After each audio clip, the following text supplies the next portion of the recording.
another message for you. Ayan o guys, kaya nakikita nyo ba? Parehas na parehas. Ibig sabihin talagang yung iba sa inyo medyo nagkakaroon kayo ng aberya sa properties nyo. Yung iba guys, pwede nagkakaroon din kayo ng konting financial troubles or financial problems. Pero titingnan natin mamaya kung may lalabas pa sa finances. But definitely guys, for some of you medyo nagkakaroon ng konting trouble sa inyong kabuhayan, siguro sa finances. And sabi ko nga, no, kung meron kayong mga properties na binibenta,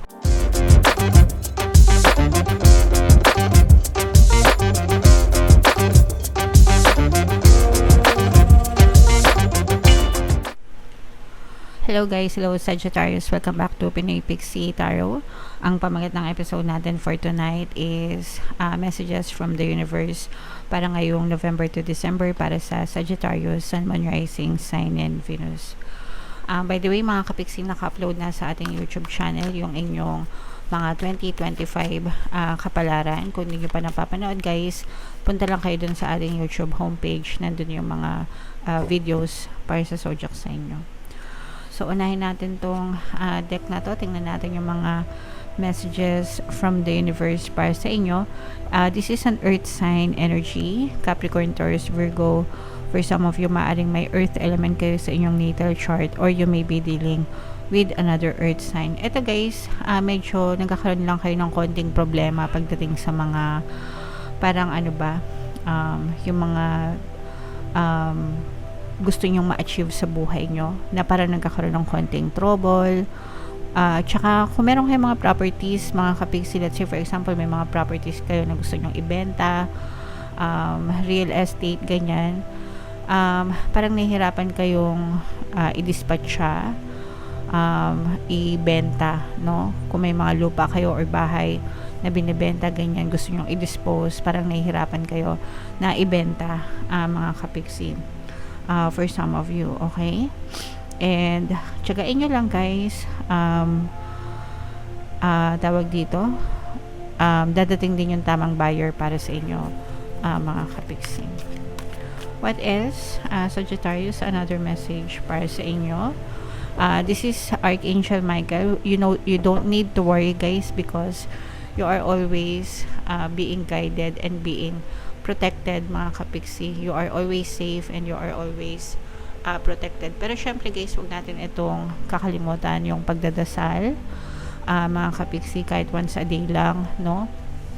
Basta araw-araw dapat magdasal tayo para palagi tayong humingi ng gabay and humingi din tayo ng protection, mga kapixie. And kayo din, kailangan nyo ring protektahan yung sarili nyo, mga kapixie, no?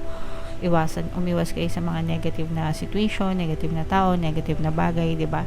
You also have to protect yourself at all cost. And ito guys, ibig sabihin nito, dinidinig yung mga dasal nyo, no? Kaya nga sabi ko sa inyo, always pray, mga kapixie, kahit isang beses lang. Pero ibig sabihin yan guys, your prayers are being heard and they are being answered. So, kung meron kayong mga gusto na makamit sa buhay nyo, dasal lang yan, mga kapixie. And when you pray, make sure that you have faith in your prayers and huwag kayong atat guys, no? Ibibigay yan sa inyo sa tamang panahon, mga kapixie. Imbes na maatat kayo or mainip kayo, be grateful na ibibigay din yan sa inyo. Kailangan kapag humiling kayo, i-expect nyo guys na ibibigay sa inyo, okay? That's how you show your faith, guys, kapag you're always expecting kung ano yung hinihiling nyo, okay? Another message for you. Ayan guys, kaya nakikita nyo ba? Parehas na parehas. Ibig sabihin talagang yung iba sa inyo medyo nagkakaroon kayo ng aberya sa properties nyo. Yung iba guys, pwede nagkakaroon din kayo ng konting financial troubles or financial problems. Pero titingnan natin mamaya kung may lalabas pa sa finances. But definitely guys, for some of you medyo nagkakaroon ng konting trouble sa inyong kabuhayan, siguro sa finances. And sabi ko nga, no, kung meron kayong mga properties na binibenta, pwedeng nagkakaroon kayo ng aberya or parang nahihirapan kayong i-dispose yung mga properties nyo, mga kapixie. Another message for you, Sagittarius. This is an air sign energy, Aquarius, Gemini, Libra. Ibig sabihin nito guys, this is a reminder na paganahin nyo yung logical mind nyo, mga kapigsi. Na ibig sabihin maging logical kayo sa approach nyo, kasi baka hindi masyadong practical yung approach nyo, mga kapigsi, kaya baka nahihirapan kayo sa kabuhayan nyo, or baka again, no, yung pag-dispose nga ng properties. Pero parang ibisitahin nyo lang ulit kung ano yung approach nyo, and parang planuhin nyo lang ng mabuti, and mag-isip lang ng logical na approach, mga kapigsi, and siguradong masosolve din yung mga problema na pinagdadaanan nyo. Okay? And another message for you, Sagittarius. Wow, this is a fire sign energy. Balansihin nyo guys, no? Parang doon nyo mariresolve yung mga, kung naman problema kayo sa pera guys, parang sinasabi dito ng balance nyo, yung expenses nyo, at saka yung income nyo, 'di ba? Kailangan balance yung kinikita at saka yung paggastos, wag masyadong maluho, and kailangan din sa mga plano sa buhay, dapat balance din sa lahat ng approach, mga kapigsi. Sabi nga, no, ayan nga, 'di ba? You cannot appreciate light without darkness. Hindi mo ma-appreciate yung light kapag walang darkness, okay? And you cannot appreciate darkness without light. So dapat balance lang talaga ang lahat ng bagay, mga kapigsi. Okay? Alright. So comment down below, Sagittarius, if feeling nyo naka-resonate kayo dyan sa mga messages na yan. Bunot pa tayo dito ng isa pang card for additional message. Habang shuffle ko muna to guys, habang sinashuffle ko to, panoorin nyo muna yung video natin regarding sa ating paano mag-manifest ng abundance video course. Kapigsi, sawa ka na ba sa mga struggles at hirap sa buhay mo? Masipag ka ba at masikap sa buhay ngunit hindi ka pa rin umaasenso? Ilang beses ka na bang nag-attempt mag-negosyo at mag-invest pero palagi ka pa rin nalulugi? Sa pagkakataon na ito ay maaaring may subconscious beliefs ka na nagiging balakid sa iyong pag-unlad at pagyaman. Introducing, paano mag-manifest ng abundance video course. Dito ay matututunan mong ma-overcome ang mga balakid mo para tuluyan ka ng umunlad, umasenso, sumagana, maging matagumpay, successful at maswerte sa iyong kabuhayan, pera, trabaho, negosyo, salapi at kaperahan ng bonggang-bongga.